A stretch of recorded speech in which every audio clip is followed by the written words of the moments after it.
মহাভারতের কথা অমৃত সমান প্রবীর চ্যাটার্জি বলে শোনে পুণ্যবান। নমস্কার আপনাকে। মহাভারতের কথার ৬১ পর্বে আপনাকে স্বাগত। এর আগের পর্বে শুনছিলাম দুর্বাসার মন্ত্রের সত্যতা পরীক্ষার জন্য সূর্যদেবকে ডেকেছেন কুন্তী এবং মন্ত্রের বলে সূর্য এসে হাজির হয়েছেন কুন্তীর কাছে।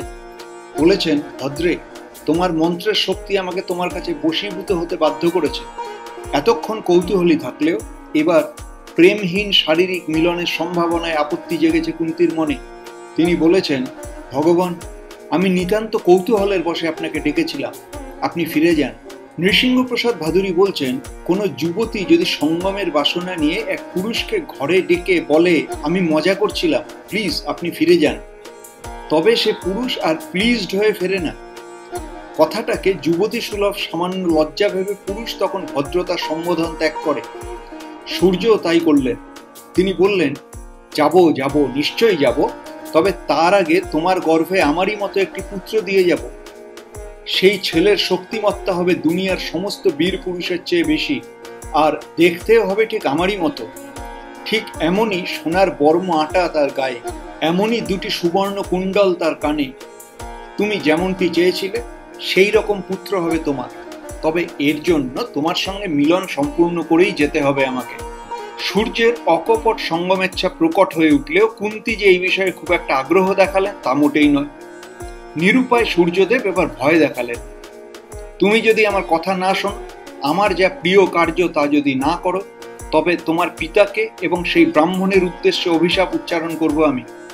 তুমি নিজে আমাকে ডেকে এনেছো এখানে, এবং তোমার এই অন্যায় আচরণের কথা তোমার পিতা ঠাকুর জানেন না।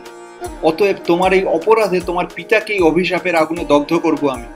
আর বাদ যাবেন না সেই ঋষি ব্রাহ্মণ, যিনি তোমার স্বভাব চরিত্র কিচ্ছুটি না জেনে তোমাকে দেব সঙ্গমের রহস্য জানিয়েছেন। আমরা জানি কুন্তী অন্যায়ভাবে তিরস্কার লাভ করছেন। আমরা জানি সূর্যকে ডাকার সময় মন্ত্র পরীক্ষার কৌতুক ছাড়া আর কিছুই ছিল না, এবং এই কৌতুক অতি স্বাভাবিক। আজকের আধুনিক কোনো যুবক যুবতীকেও যদি এমন স্ত্রী পুরুষ বশীকরণের মন্ত্র দেওয়া যায়, তবে তাঁরাও আগে মন্ত্রের শক্তি পরীক্ষা করার জন্য আকুলিত হবেন। কিন্তু সূর্য যে কুন্তীর নিস্তব্ধতায় ক্রুদ্ধ হয়ে শেষ পর্যন্ত তাঁর স্বভাব চরিত্র নিয়ে গালাগালি দিতে লাগলেন, অথবা তাঁর পিতা এবং মন্ত্রদাতা ঋষিকে অভিশাপ দিতে চাইলেন, তার পিছনে বড় কারণ হলো তাঁর নিজের ব্যক্তিগত অপমান। সাড়ম্বরে রমণীর দ্বারা আহত হয়ে কোন পুরুষেরই বা প্রত্যাখ্যাত হতে ভালো লাগে? সূর্যদেব আসল কথাটা বলেই ফেললেন। এই যে তুমি আমাকে ডেকে এনে এখনই আবার ফিরে যেতে বলছো, এতে কি আমার মান সম্মান কিছু থাকছে? তাকিয়ে দেখো মুক্ত আকাশের দিকে। তোমাকে তো আমি দিব্য চক্ষু দিয়েছি, সেই চোখেই তো তুমি আমার স্বরূপ দেখছো। এখন সেই চোখেই খোলা আকাশের দিকে তাকিয়ে দেখো, দেখতে পাবে আমার স্বজন বন্ধু দেবতারা, ইন্দ্র, যম, বরুণ, আমার সমান ধর্মা এইসব দেবতা আমার প্রতি তোমার প্রত্যাখ্যান ভাষণ শুনে মুখ লুকিয়ে মিটিমিটি হাসছেন। একজন দেব পুরুষ হওয়া সত্ত্বেও মনুষ্যলোকের মরণ ধর্মায় সাধারণ রমণীর কাছে এই প্রত্যাখ্যানের অপমান কি কখনোই সইবে আমার?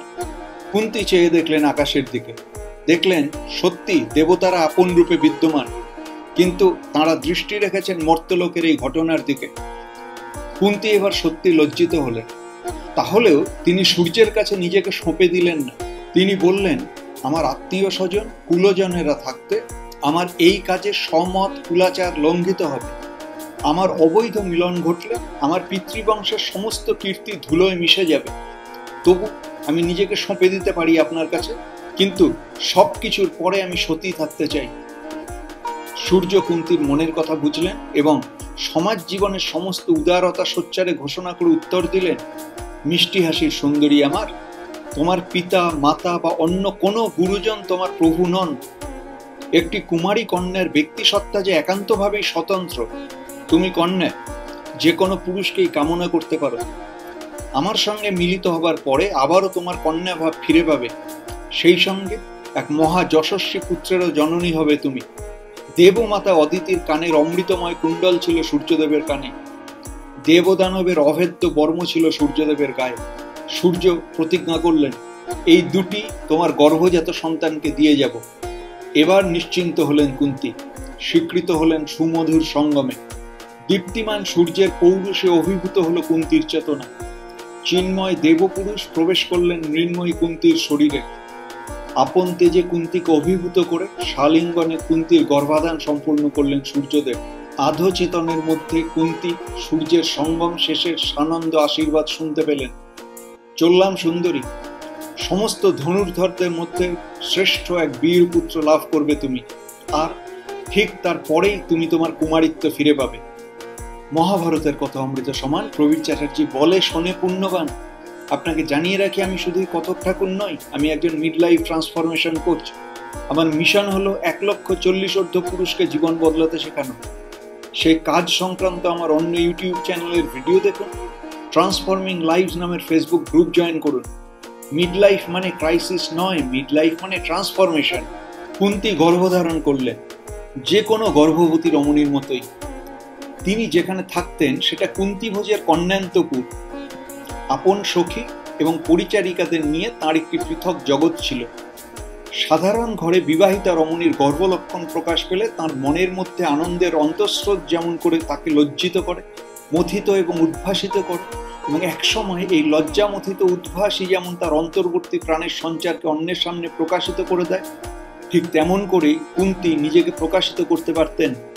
কিন্তু সমাজের কঠিন সংস্কার এবং অবশ্যই লোকাচার তাঁর এই নবতম প্রাণের উচ্ছ্বাসকে যদি স্তব্ধ করে দেয়, সেই ভয়ে কুন্তী কাউকে তাঁর গর্ভসঞ্চারের কথা বললেন না। তাঁর এই আকালিক গর্ভসঞ্চারের কথা কুন্তী রাষ্ট্রের একটিও রমণী জানতে পেল না।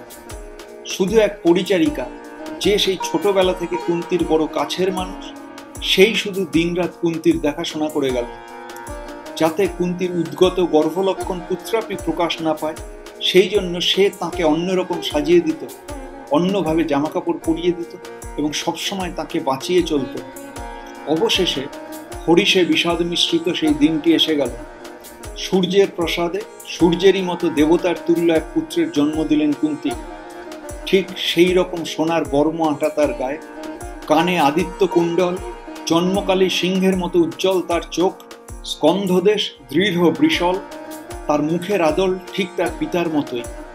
রাজার বাড়িতে দেবতার দেবপ্রতিম পুত্র জন্মালো, অথচ বাজল না কোনো ভেরি, বেজে উঠল না বিশাল কোনো গোমুখ শঙ্খ, বৈদিকেরা মঙ্গল মন্ত্র উচ্চারণ করলেন না, চতুষ্পথে ভেসে আসলো না রমণীকণ্ঠের তীক্ষ্ণ জয়কার। অকুল স্তব্ধতার মধ্যে শিশুপুত্রকে কিভাবে অপ্রমাণ করা যায়, সে আলোচনায় চিন্তিত হলেন দুটি নারী, কুন্তী এবং তাঁর একান্ত পরিচারিকা। ঠিক হলো, একটি বেতের পেটরার মধ্যে শিশুটিকে শায়িত করে অশ্ব নদীর জলে ভাসিয়ে দেবেন কুন্তী। আমরা জানি ভবিষ্যতে কুন্তীর এই ক্রূর ব্যবহারের জন্য তাকে অনেক তিরস্কার শুনতে হবে।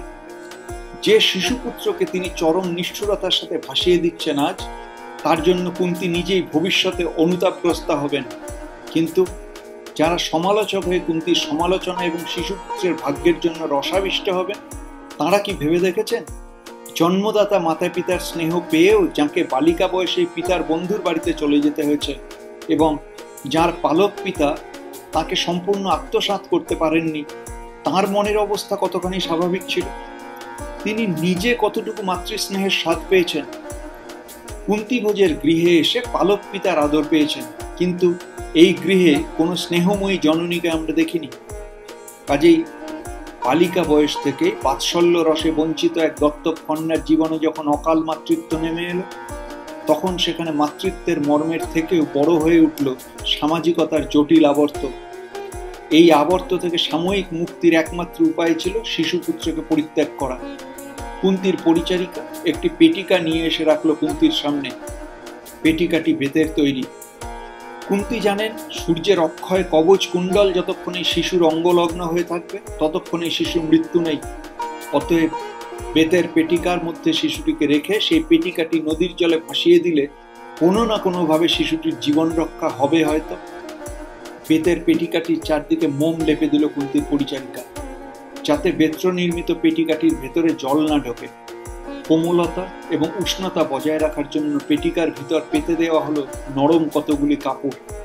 সুরক্ষিত এই পেটিকার মধ্যে শিশুপুত্রকে সযত্নে শুইয়ে দিলেন কুন্তী। রাত ঘনিয়ে আসতে কুন্তীর বিশ্বস্ত পরিচারিকা একটি অস্পষ্ট দীপবর্তিকা হাতে নিয়ে কুন্তীকে তার পিছন পিছন যেতে বলল। পেটিকাটি সযত্নে ধারণ করে ত্রস্ত শঙ্কিত পদে অস্পষ্ট দীপালোক অনুসরণ করে অশ্ব নদীর পথে চললেন কুন্তী। অশ্ব নদীর ধারে এসে পরিচারিকা দীপবর্তীকে হাতে দাঁড়ালো। কুন্তী পেটিকাটি চেপে ধরলেন বুকে। জীবনের প্রথম পুত্র জন্মের পর যে পরম আনন্দ লাভ করে জননী, কুন্তী সেই আনন্দের ভাগী হতে পারলেন না। শিশুপুত্রকে কোলের মধ্যে চেপে ধরে অনেকক্ষণ কাঁদলেন কুন্তী। তারপর আবার তাকে শুইয়ে দিলেন পেটিকার মধ্যে। পেটিকার মুখখানি এঁটে দিলেন শক্ত করে। আর দেরি করা যায় না। কুন্তী অশ্ব নদীর জলের উপর পেটিকাটি অনেকক্ষণ স্থির রেখে আস্তে আস্তে ভাসিয়ে দিলেন জলে। সামান্য নির্মমতার মুহূর্তে যখনই বেতের পেটিকাটি অশ্ব নদীর জলের উপর ঠেলে দিলেন কুন্তী, সেই মুহূর্তেই কুন্তীর মাতৃ হৃদয় একেবারে উথাল পাথাল হয়ে উঠল।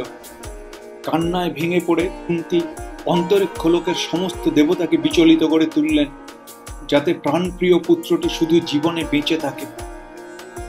অশ্ব নদীর পাড়ে দাঁড়িয়ে সমাজ সংসারের ভয়ভীত এক অভাগা জননী কাঁদতে কাঁদতে বললেন, বাছা আমার, জলের রাজা বরুণদেব এই অখণ্ড জলরাশির মধ্যে যেন বাঁচিয়ে রাখেন তোকে। তোর পিতা, যিনি অলৌকিকভাবে তোকে দিয়েছিলেন আমার কোলে, তিনি যেন বাঁচিয়ে রাখেন তোকে। সর্বত্রগামী পবনদেব যেন তোকে নিঃশ্বাস দেন সবসময়। বিপদে আপদে সম্পদে তোকে বাঁচিয়ে রাখুন অন্তরিক্ষ লোকের সমস্ত দেবতারা, সিদ্ধ সাধ্য আদিত্য বসুরা। বাছা আমার, ভয় নেই কোনো। তুই যেখানেই থাকিস, তোর গায়ে এই আটা বর্ম দেখে আমি ঠিক চিনে নেব তোকে। এইভাবে একটি শিশুপুত্রকে ছোট থেকে বড় হতে দেখার যে সুখ, সে সুখ কুন্তী জননী হওয়া সত্ত্বেও পেলেন না। তাই অনেক কাঁদলেন কুন্তী। রাত্রি গভীর ঘন হয়ে এলো। সমস্ত আশা নির্মূল হয়ে গেলেও কুন্তীর জননীর হৃদয় বারবার শুধু একই কথা উচ্চারণ করল, বাছা, ঠিক তোর দেখা পাবো একদিন। তোর ওই জন্মলগ্ন কবচ কুণ্ডল দেখে তোকে চিনে নেব বাছা। অশ্ব নদীর জলে বেতসী পেটিকা একটু একটু করে ভাসতে ভাসতে এগিয়ে চলল চর্মোন্নতির দিকে। তারপর কি হলো, সে গল্প শুনুন মহাভারতের কথা দ্বিষষ্ঠী পর্বে। মহাভারতের কথা অমৃত সমান, প্রবীর চ্যাটার্জি বলে শোনে পুণ্যবান।